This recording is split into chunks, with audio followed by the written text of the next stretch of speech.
Pagi pertama kami di Shangri-La, setelah sampai ke hotel lebih pukul 11 malam semalam.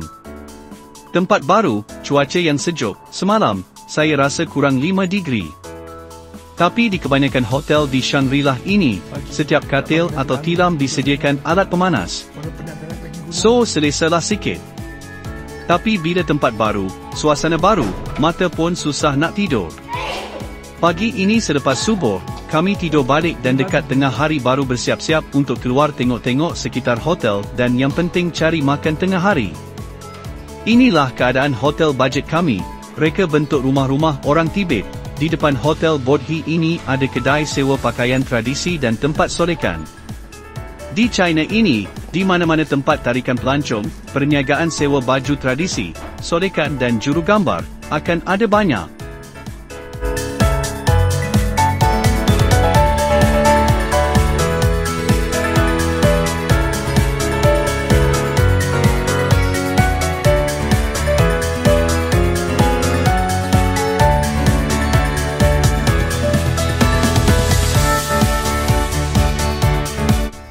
Inilah bandar Tibet yang paling mudah untuk dilawati.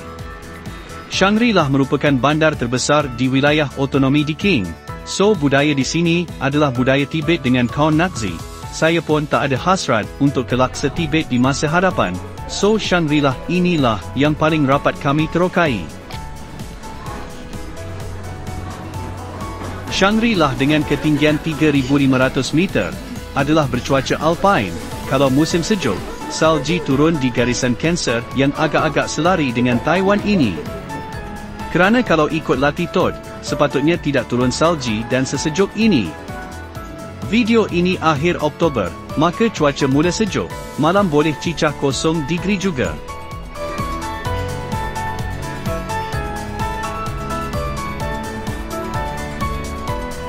Ini adalah suasana di jalan berdekatan hotel kami. Jalan tua menuju ke pusat bandar tua atau orang sini kata Bandar Purba Shangri-La atau dulu dikenali Dok Shom.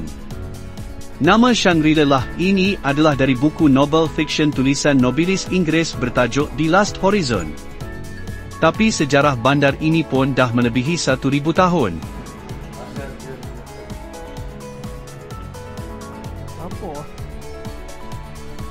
Kota Diu ke Zong ini juga dikenali kota cahaya bulan dengan reka bentuk bangunan Tibetan yang berpegang kuat dengan Buddha mazhab Tibet yang ada bendera-bendera warna-warni itu.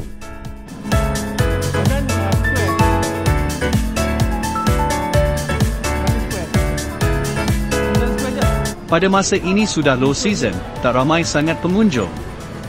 Saya tengok, banyak kedai tengah buat renovasi, mungkin persediaan musim sejuk.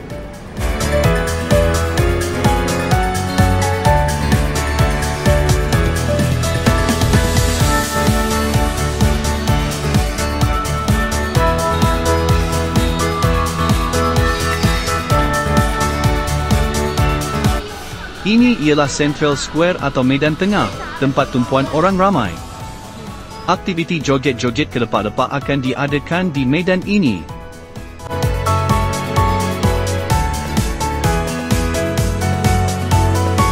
Di Shangri-La ini langit memang terang membiru, nampak macam panas terik, tapi suhu pada ketika ini dalam 18 hingga 20 degree sahaja. Cahaya terang, matahari tanpa awan bahaya untuk mata. Kena ada sunglass yang baik jika berada di kawasan tinggi macam Shangri-La ini.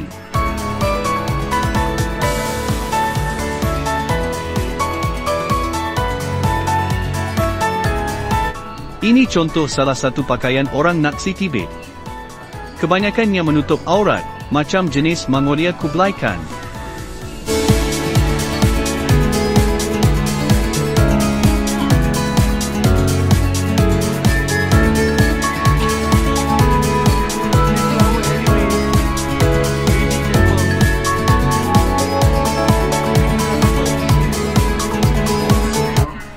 Beginilah suasana lorong-lorong di kota purba Shangri-La ini.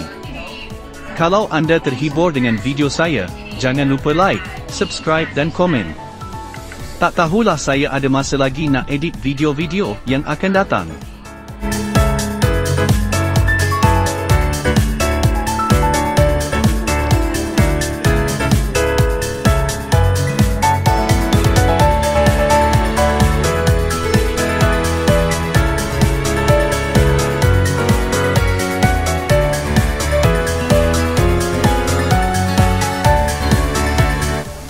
Saya tengok di sini, makanan utama dia orang jenis panggang atau grill campuran daging-daging. Terutama kambing dan yek. Yek tu lembu untuk orang sini. Babi pun ada juga.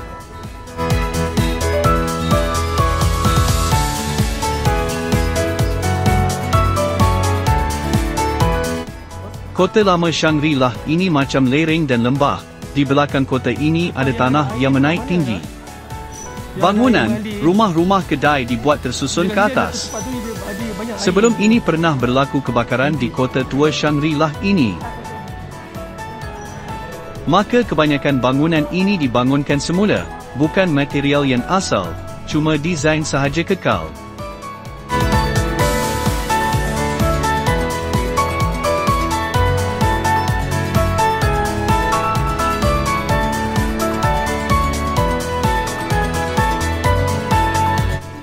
Setelah berjalan-jalan selama setengah jam, tak jumpa pula kedai makan halal yang berwarna hijau itu. Shangri-La kurang penduduk Islam berbanding di Dali dan Lijiang.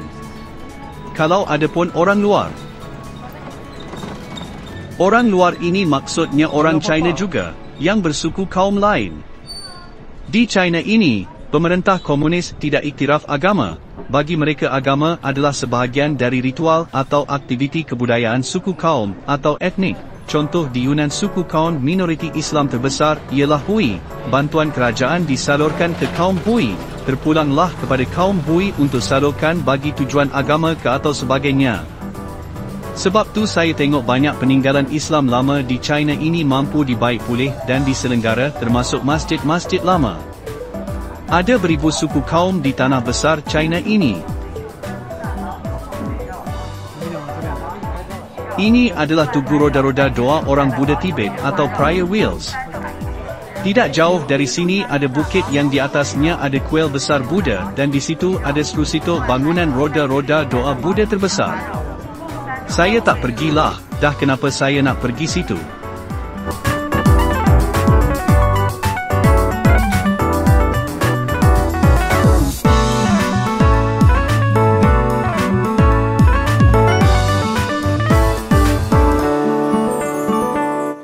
Akhirnya kami jumpa juga restoran, beberapa blok dari hotel kami. Kami cuba hotpot daging kambing dah lembu dia. Memang menyelerakan terutama bila perut dah lapar. Tak banyak video saya ambil masa dalam restoran ini, fokus nak makan sahaja. Lepas makan kami mencari jalan balik ke hotel untuk berehat dan buat kajian sikit ke mana nak pergi petang ini.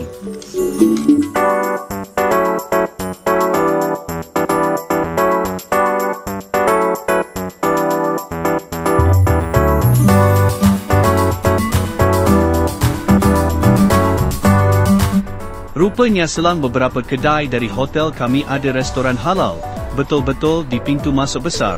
Masa nak balik baru perasan. Punyalah penat cari.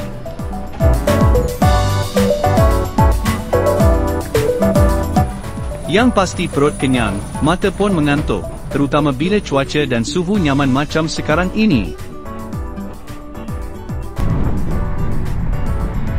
Setelah anak perempuan saya membuat sedikit kajian, dia mengajak kami pergi ke Napa High, lebih kurang 10 km ke barat daya kota Shangri-La. Apa ada kat Napa High, ialah padang ragut atau padang rumput yang luas, dan tasik Napa High dengan berlatar belakangkan gunung ganang yang menakjubkan. Maka kami naiklah Didi. Grill daging ini nampak sedap.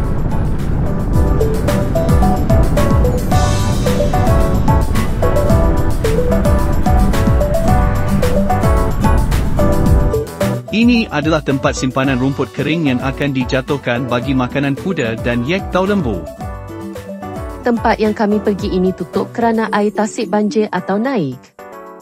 Tapi kami jumpa seorang Melayu Malaysia yang bawa plet kenderaan Malaysia, yang mengembara ke utara. Dia dan rakan Australia dia tengah cari tempat untuk bermalam. Malaysia boleh. Kawasan ini memang cantik tapi malangnya air membanjiri padang-padang rumput Napa High ini. Kami mengambil Didi dan pergi ke arah tasik Napa High. Harap-harap ada kafe dengan pemandangan yang cantik. Didi tinggalkan kami ke satu kawasan di tepi tasik Napa High ini. Kami berjalan-jalan seketika untuk tengok jika ada kafe, tetapi semua kafe tutup.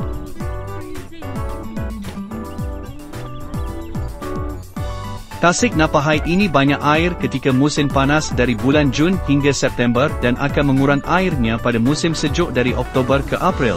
Tetapi pada masa ini bulan Oktober, volume air masih banyak, malahan menimpah limbah membanjiri kawasan padang-padang rumput sekitar. Kata pemandu Didi ini, banjir ini telah berlaku sejak 2 bulan ini.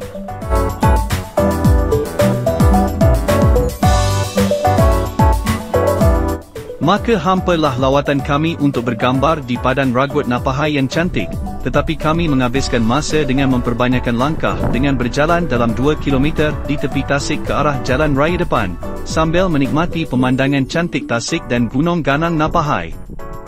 Ketinggian di sini lebih 3,200 meter, cuaca dalam 15 degree, berjalan pun selesa tetapi udara agak nipis sikit.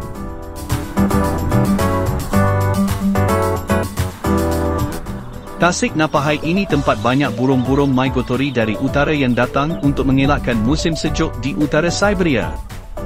Terdapat juga pelancong yang berhenti dan ambil gambar di tepi tasik ini.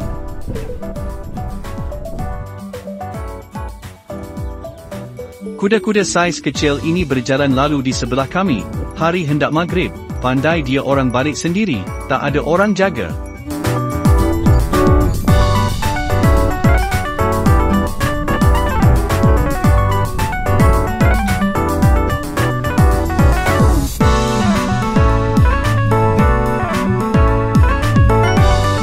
Selepas berjalan hampir 20 minit kami sampai ke kawasan depan yang ada pusat pelancongan Napahai dengan aktiviti berkuda, memanah dan sebagainya. Tetapi pusat ini juga tutup kerana telah lewat petang dan angin sejuk semakin kuat.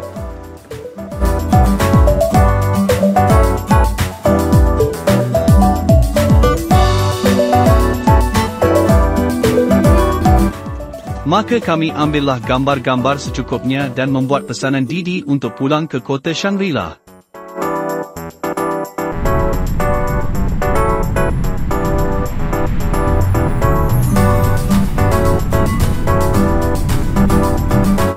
Sampai ke kota tua Shangri-La, kami lalu pintu gerbang rasmi kota ini.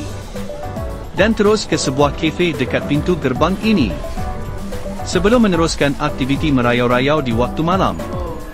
Menikmati cahaya malam kota tua ini.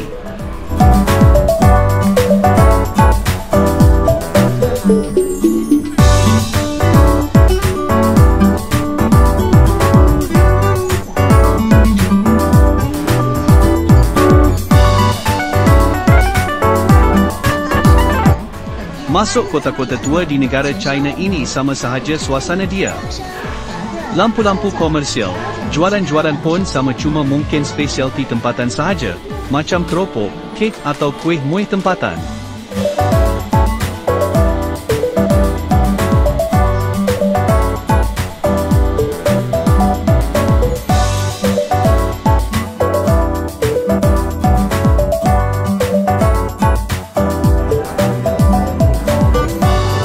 Inilah suasana kota tua Shangri-La di waktu malam.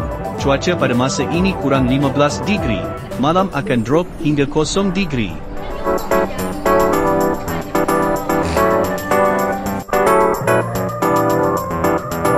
Kami jalan lalu Central Square kota ini, yang mana tengah hari tadi tempat lapang ini tak ada aktiviti, malam ada aktiviti joget-joget kebudayaan Tibet. Macam kita zapin gitu.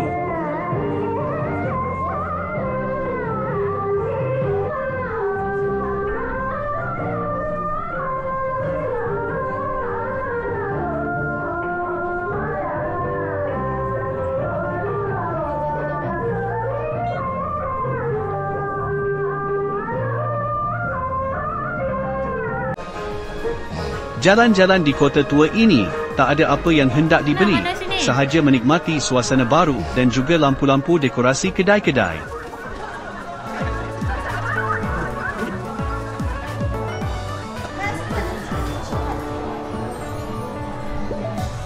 Yang bagusnya travel ini ialah kiraan langkah di jam dan app telefon kita lebih 10,000 langkah, ada sampai 20,000 langkah. Itulah kebaikan melancong dan bila balik kita malas berjalan balik.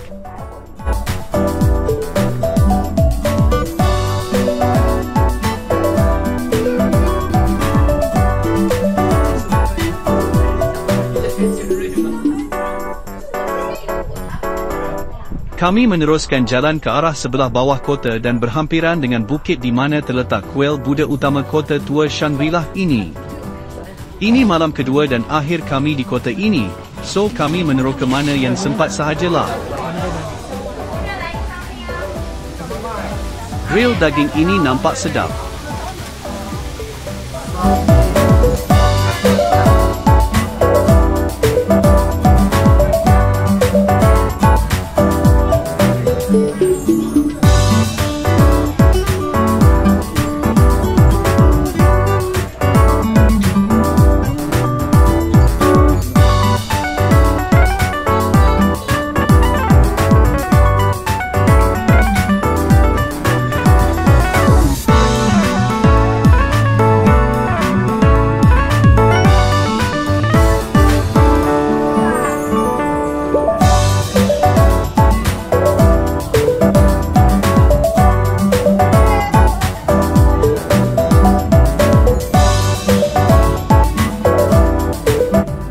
Saya jumpa satu lagi dataran atau laman lapang di kawasan berhampiran Bukit Kuil Buddha terkenal di kota Shangri-La ini.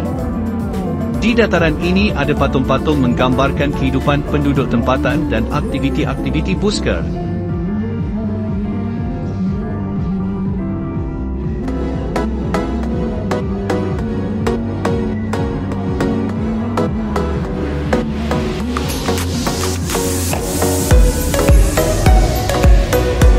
Kelihatan di atas bukit itu adalah komplek kuil Buddha Mazhab Tibet dengan roda doa Buddha yang terbesar.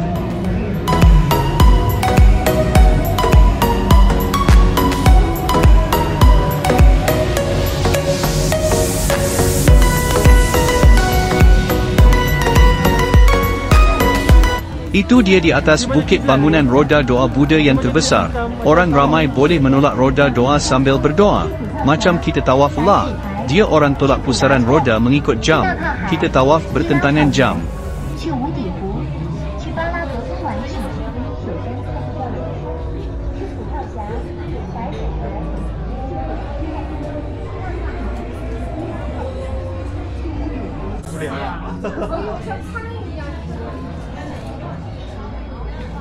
Baiklah, sila nikmati suasana jalan dan kedai-kedai kota tua Shangri-La ini.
Malam itu, kami balik ke hotel dan makan bekalan retut dan magi mekari, dan menikmati kesejukan malam di malam terakhir di kota tua Shangri-La ini.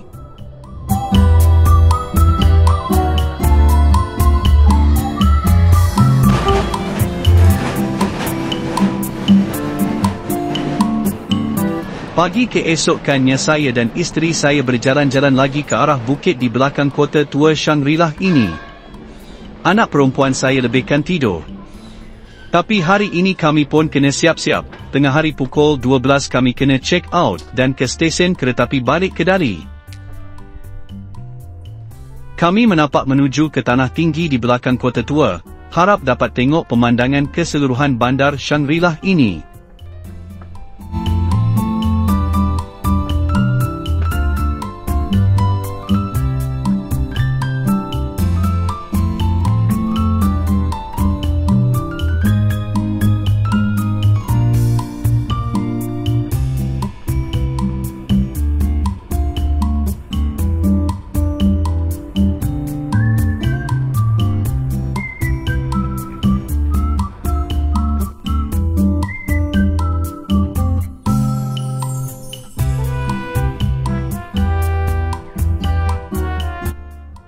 Akhirnya berjaya juga kami memanjat ke atas bukit dan melihat keseluruhan bandar Shangri-La ini. Bandar Shangri-La ini bandar tier keempat atau pekan kecil sahaja untuk tahap bandar-bandar di negara China ini. Penduduk pun lebih kurang 200,000 orang sahaja. Penduduk Tibet Nakzi ini pun macam nomad juga, suka duduk di padang luas dari di bandar-bandar besar. Setelah melihat-lihat di sekitaran tanah tinggi belakang kota tua ini, kami mencari jalan turun melalui lorong-lorong tikus yang biasa dilalui oleh penduduk di sini.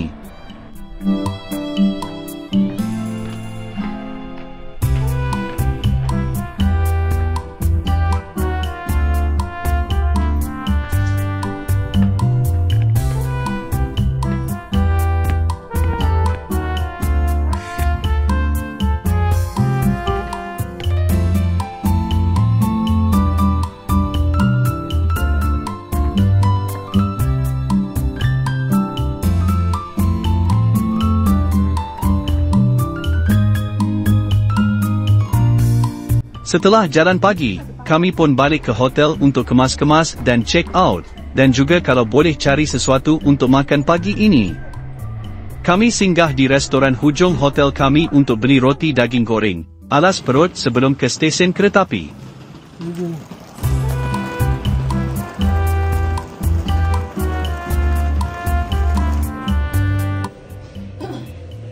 Ini restoran halal berhampiran hotel kami, rugi pula tak makan kat sini malam semalam.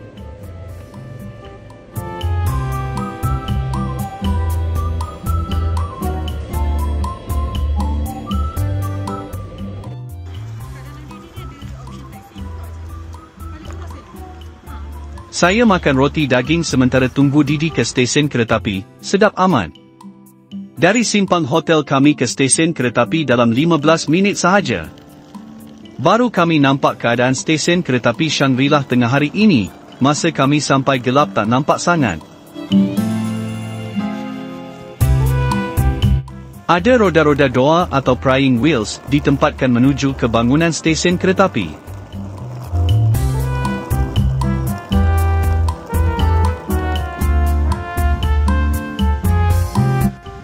Perjalanan dari Shangri-La ke Dali mengambil masa hampir 3 jam, dengan pemandangan yang cantik. Tapi saya tidur, tak nampak. Anak perempuan saya tepi cermin ada ambil beberapa gambar lembah-lembah dengan latar belakang gunung bersalji. Sampai Dali, sudah pukul 4 petang, kami mencari tempat makan, dan balik ke hotel yang kami duduk ketika di Dali 4 malam yang lepas. Tunggukanlah episod akan datang, pengakhiran pengembaraan kami di Yunan. Tata Titi Titu.